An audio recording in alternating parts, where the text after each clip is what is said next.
Bismillahirrahmanirrahim. Assalamualaikum warahmatullahi wabarakatuh. Anak-anakku kelas 4 dimanapun kalian berada, bertemu lagi bersama saya Endar Dwi. Semoga anak-anakku senantiasa sehat, tetap semangat, dan selalu belajar. Dalam video kali ini kita akan membahas tentang soal-soal ujian kenaikan kelas ya, atau bisa disebut dengan PAT atau penilaian akhir tahun atau tes kendali mutu. Harapannya ini adalah salah satu atau bisa menjadi salah satu bahan belajar anak-anakku, sehingga nanti ketika pada saatnya kalian ada ujian matematika gitu ya, maka ini bisa sebagai media belajar atau sebagai bahan belajar anak-anakku. Baik, kita akan mulai dari nomor 1. Berikut ini yang bukan segi banyak adalah, anak-anak kita tahu ya, segi banyak itu adalah sisi atau banyaknya sisi itu sama dengan banyaknya sudut, dan dia tidak boleh ada tidak ada garis melengkung gitu ya. Nah, ketika kita ada soal seperti ini kan, berikut ini yang bukan segi banyak, maka A B C D. Maka A ini 3 sudut nih ya, 1 2 3 dan 3 sisi, maka ini segi banyak ini. Kemudian yang C ini sisinya ada berapa ini? 1 2 3 4 5 6 7 ya kan, ada 7 juga. Nah, sudutnya juga ada 7, maka dia segi banyak. Dan yang D ini juga segi banyak karena sisi sama sudutnya itu jumlahnya sama, yaitu sama-sama 5. Nah, maka yang benar adalah yang B. B ini adalah bukan segi banyak anak-anak. Kenapa? Karena dia ada garis lengkungnya gitu ya. Maka jawabannya yang mana? Yang B. Mudah sekali ya. Jadi anak-anak harus mengerti apa itu segi banyak. Kemudian lanjut nomor 2. Berikut yang merupakan ciri-ciri segi banyak beraturan. Yang mana itu ya? Nah, anak-anak, segi banyak beraturan itu adalah kita harus tahu nih, panjang sisi itu sama ya. Misalnya ada 3 sisi, maka 3 sisi itu sama. Nah, sudutnya juga sama, yaitu 3 sudut ya. 3 sama dengan sisi dan sudutnya itu sama. Tapi kita harus ingat bahwa setiap sisinya itu panjangnya sama. Nah, ABCD ini yang memungkinkan yang mana anak-anak? Coba yang A ya. Semua sisinya itu berupa garis lengkung. Ini jelas tidak ini ya, karena dia ada kata lengkung. Semua sudutnya besarnya sama. Terus semua sudutnya tidak sama besarnya, salah nih. Semua sudutnya tidak sama panjang, salah ya. Maka jawabannya yang mana nih? Yang B. Semua sudutnya besarnya sama gitu ya. Nah, anak-anak harus mengerti tentang segi banyak. Jadi segi banyak itu ada 2, segi banyak beraturan dan segi banyak tidak beraturan. Lanjut nomor 3. Banyak sisi pada segi banyak berikut adalah, kita harus menghitung sisi. Sisi itu adalah bentuknya garis panjang seperti ini ya, bukan yang pojok-pojok. Kalau pojok-pojok itu namanya sudut. Kita hitung 1 2 3 4 5, maka jawabannya yang B. Nah, ini sisi ya. Kalau sudutnya yang mana? Yang pojok-pojok ini anak. 1 2 3 4 5 6 gitu ya. Oh, ini sisinya ada berapa ini? Kita hitung nih. 1 2 3 4 5. 1 2 3 4 5 6. Oh, ada 6, maka bukan B tapi yang ya A. Mohon maaf ya. Jadi ketika kita nggak teliti ya seperti ini, kita akan salah dalam menghitung. Padahal kan nomor 3 ini gampang gitu ya. Maka saya ulangi, banyak sisi pada segi banyak berikut adalah, yaitu ada 6 gitu ya. Kita hitung yang 1 2 3 4 5 6. Lanjut nomor 4. Gambar yang bukan merupakan segi banyak adalah, ya, yang bukan segi banyak ini sama yang tadi ya. Mana ini? Yang D ya, karena dia berupa lengkungan nih, maka jawabannya yang D. Langsung saja, mudah sekali ya anak-anak ya. Kemudian nomor 5, segi banyak beraturan yang memiliki 5 sudut sama besar disebut. Nah, ini kalau 5 itu apa anak-anak? Ya, yaitu yang A ya, pentagon. Kalau heksagon itu ada berapa? Ada 6 ya. Ini ada 7, ini ada 8. Itu jawabannya adalah yang pentagon. Lanjut nomor 6. Nih, nomor 6 seperti apa itu? Banyak sudut pada segi banyak di bawah ini ada berapa? Nah, kalau sudut itu cara mencirikan itu adalah dia itu lincip-lincip anak-anak ya. Ketika dia bentuknya sebuah benda, ketika kita ditusukkan ke tangan kita, maka kita terasa sangat sakit gitu ya, maka itulah sudut. Maka ini sudutnya yang mana nih? Ini 1 ya, 2, 3, 4, 5. Nah, kalau kita nggak teliti maka jawabnya akan D. Padahal di sini juga sudut nih. 1, 2, 3. Maka 5 tambah 3 yaitu yang A, 8 ya. Jawabannya adalah 8 sudut. Lanjut nomor 7. Keliling segitiga di samping berapa ini? Kayak gitu. Nah, keliling itu mudah anak-anak. Kalau mencari keliling itu kita cukup menjumlahkan semua sisinya. Karena ini ada sisi 23, 16 dan 35, maka kita jumlahkan saja ya. 23 tambah 35 tambah 35 berapa ini anak-anak? Yaitu 58. Kemudian tambah 16 nih, 58 tambah 16.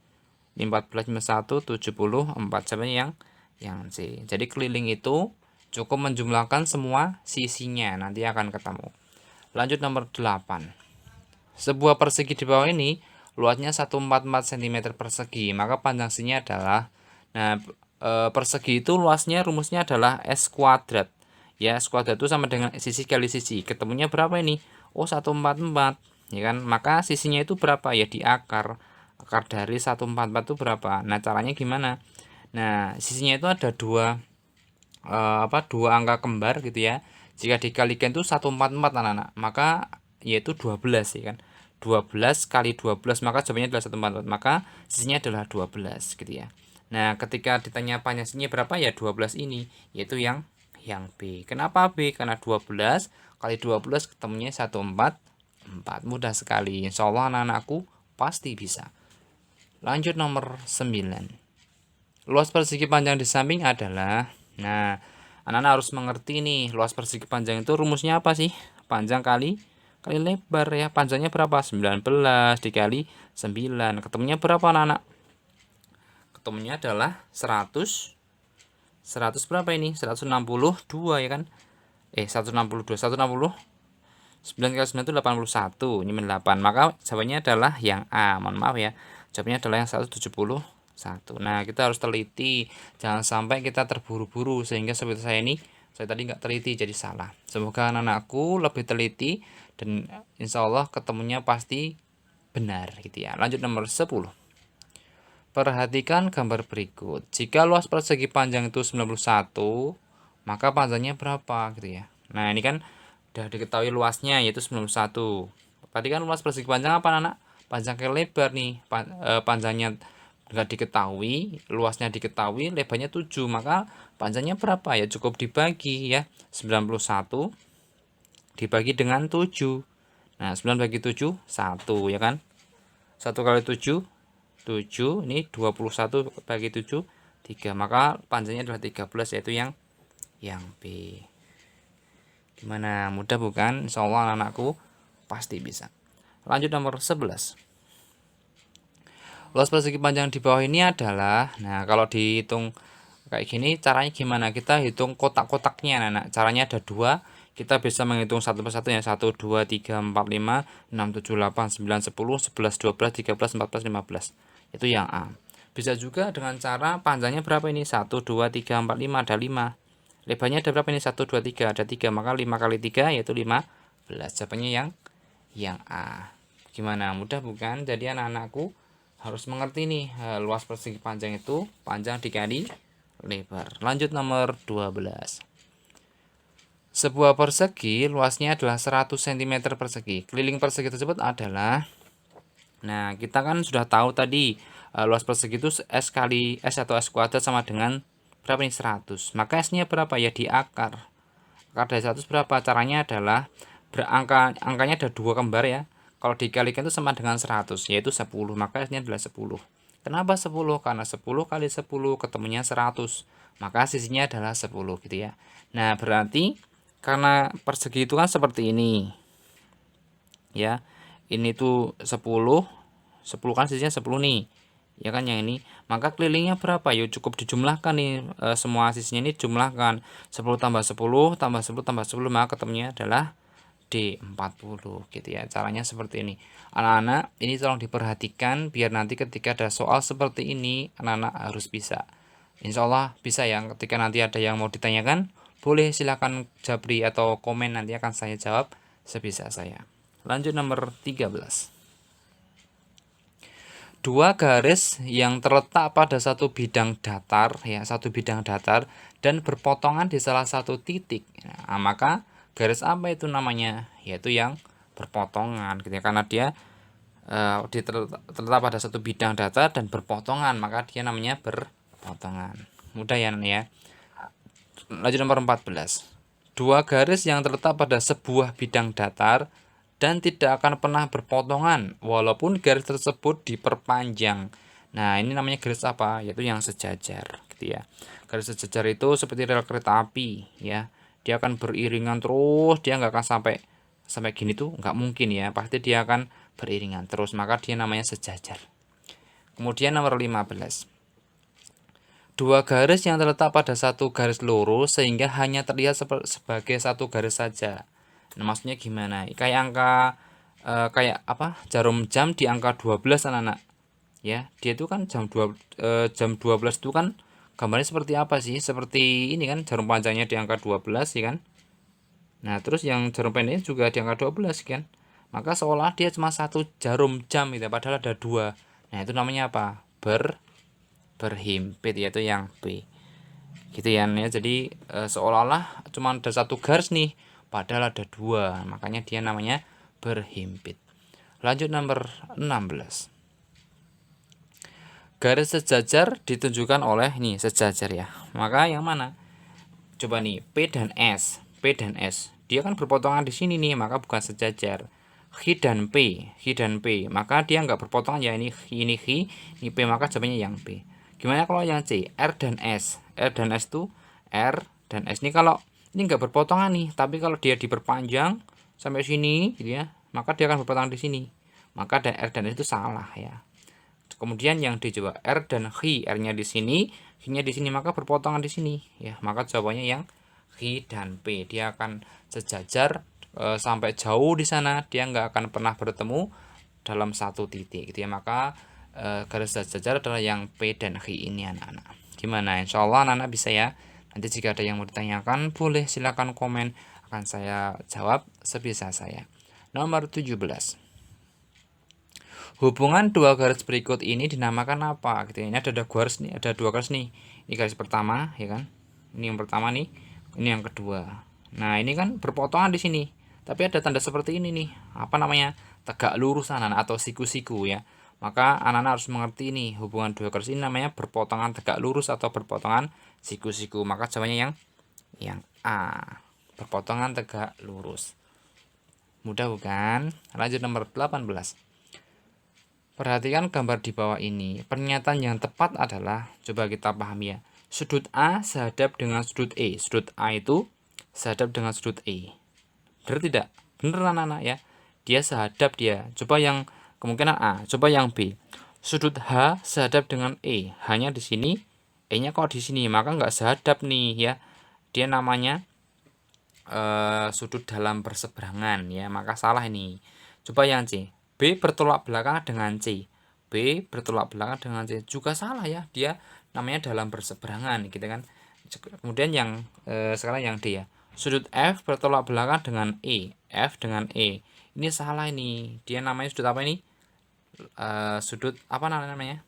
Ini salah ya ini ya. Dia harusnya A sehadap dengan E. Maka jawabannya adalah yang A. Mudah bukan? Jadi anak-anak harus mengerti sifat-sifat atau sudut yang terbentuk jika dua garis sejajar dilalui suatu garis seperti itu. Nanti anak-anak kemarin pernah kita pelajari, jadi silakan dipelajari. Insya Allah besok ada yang keluar gitu ya. Lanjut nomor 19. Nih. Catatan informasi yang diperoleh berdasarkan fakta dinamakan apa anak-anak? Yaitu namanya apa? Data ya. Data itu adalah catatan yang diperoleh dengan fakta ya, secara fakta, bukan hoax kayak gitu. Nomor 20. Diketahui data berat badan dalam kilogram dari 16 siswa sebagai berikut gitu ya. Nah, kalau ada soal seperti ini, anak-anak harus teliti, kuncinya seperti itu. Nah, nanti ketika anak sudah teliti pasti jawabnya benar. Coba yang A ini ya. Berat badan 32 kilo ada 1. Kita cek 32 ada 1. Mana nih? Oh, ada 1. Ini bener nih. Apakah kemungkinan A? Belum tentu, kita harus mengecek yang 34-nya ya. 34 kilo ada 2 katanya nih ya. 34 nih. Mana nih? 1, 2 bener juga ya. 34-nya ada 2, ini bener nih. Bagus. Kemudian 36-nya ada 5 katanya nih ya. 1, 2, 3, 4, 5. Oh, ada 5 juga, benar. Yang 38-nya ada 4. 1, 2, 3, 4. Ada 4 juga nih, benar. 40-nya ada 3. 1, 2, 3, 4. Loh, kok 4? Maka salah. Maka yang A ini jangan dipilih. Dia keliru anak-anak. Nah, coba yang B ya. Yang B ini berapa ini? Harusnya 32 itu berapa ini? 1 tadi ya. 1. Maka 34 itu juga harus 2. Kalau ini 3 nih, maka keliru. Yang B jangan dipilih. Kemudian yang C. 32-nya lah kok 2, harusnya kan 1, ya kan? Maka malah 2 ini, maka salah juga ini. Nah, ketika A, B, C salah, pasti jawabannya yang mana? Yang D. Nah, ketika anak-anak nggak percaya, silahkan dicek nanti, pasti jawabannya adalah yang D. D ini sesuai dengan data ini, gitu ya. Jadi anak-anak, ketika ada soal seperti ini, kuncinya adalah anak-anak harus teliti, tidak boleh terburu-buru. Lanjut soal nomor 21. Perhatikan tabel berikut untuk menjawab soal nomor 21 dan 22. Data buah kesukaan siswa kelas 4. Oh, kok ini warnanya harusnya ini ya, apa namanya? Buah ya. Salah ketik ini. Oh, semangka ada 9, melon ada 10, duku ada 8, dan durian ada 5.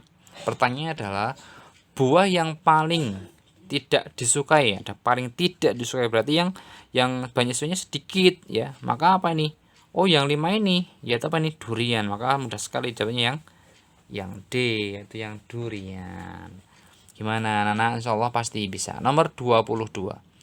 Jumlah siswa yang menyukai buah duku dan durian. Dukunya berapa nih anak-anak? Ada 8 ya kan. Terus durian ada 5, maka 8 tambah 5 yaitu 13 siswa. Sebenarnya yang C. Mudah sekali bukan? Insya Allah anak-anak pasti bisa. Intinya apa? Harus teliti. Lanjut nomor 23. Perhatikan diagram batang berikut untuk menjawab soal nomor 23 dan 24. Panen jagung terbanyak pada tahun berapa ini? Nah, ketika ada panen jagung terbanyak, maka diagram batangnya ini namanya diagram batang anak. Dia itu dia itu tinggi, paling tinggi itulah paling banyak karena dia itu hasilnya kan semakin atas semakin banyak kan. Maka paling sedikit yang ini yang 2018 nih. Kemudian yang paling banyak adalah yang 2021. Jawabannya yang B. Mudah sekali ini anak-anak. Kemudian nomor 24. Selisih panen jagung tahun 2018 dan 2021 adalah 2018 itu berapa ini? Ada 5 ya kan? Ada 5 ya. Ini 5. 2021-nya ada berapa ini?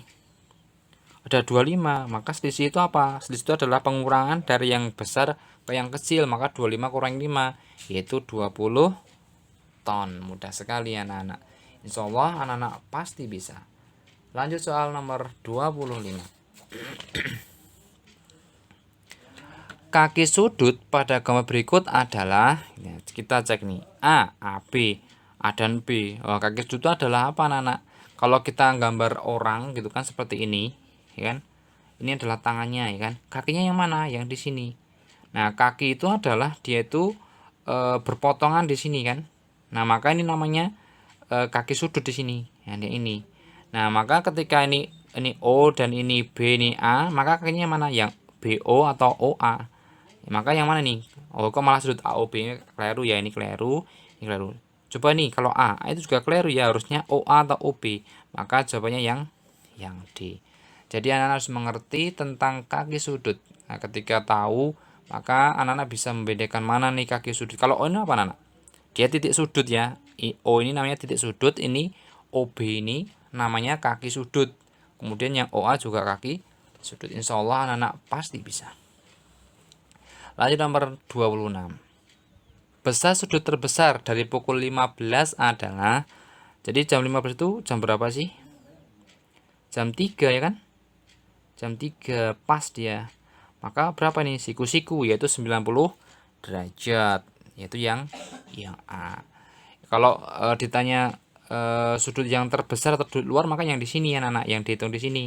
Maka 360 ya kan dikurangi 90 derajat berapa? 270. Nah, tapi kan ini yang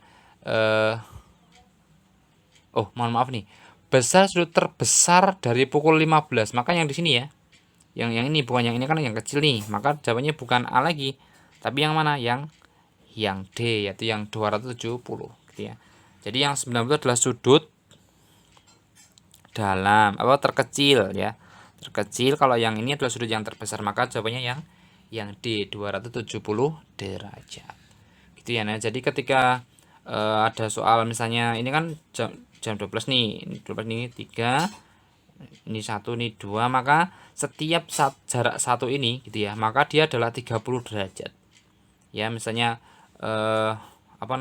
jam 1 misalnya, maka dia 30 derajat. Kalau jam 2 ya tambah 30 ya, maka 60 derajat.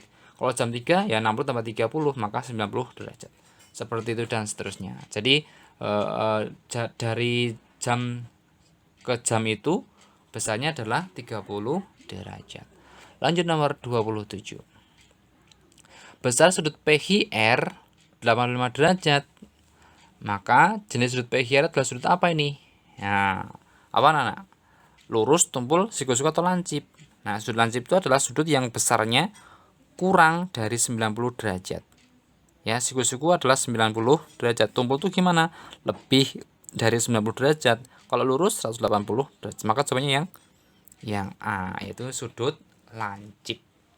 Lanjut nomor 28. Besar sudut berikut yang merupakan sudut tumpul. Nah, sudut tumpul itu adalah sudut yang besarnya lebih dari 90 derajat anak-anak. Kalau 90 sudut apa ini? Siku-siku ya kan? Ini siku-siku. Ini juga kalau ini lancip ya. Maka jawabannya yang mana? Yang D, 185 derajat. Gimana? Mudah bukan? Insyaallah anak-anak pasti bisa. Nomor 29. Besar sudut M pada gambar di samping itu berapa gitu ya. Ini kan K, L, dan M. Oh, ini ada sudut apa ini? Namanya namanya siku-siku anak-anak. Yaitu tegak lurus ya. Sudut siku-siku itu besarnya berapa? 90 derajat. Nah, maka M-nya itu berapa? Nah, kita harus ingat nih bahwa besar seluruh sudut dalam segitiga adalah 180 derajat. Nah, maka nih M tambah K tambah L itu harus gini gitu ya. Maka ini kan M-nya belum diketahui nih. Nah, caranya gimana? Maka K tambah L dulu. 15 tambah 90 adalah berapa anak? 100, 105. Maka M-nya berapa ya? Tinggal dikurangi. 180 derajat kurangi 105 derajat. Maka ketemunya yang mana nih? Yaitu yang 75 derajat. Mudah sekali bukan? Insyaallah anak-anak pasti bisa. Nomor 30. Diketahui sebuah trapesium sama kaki ya, sama kaki PHRS ya. Maka besar sudut ini dia, baca dulu. Besar sudut P sama dengan sudut H, yaitu merupakan sudut tumpul. Maka sama kaki itu gimana gambarnya anak? Maka gambarnya seperti ini ya. Misalnya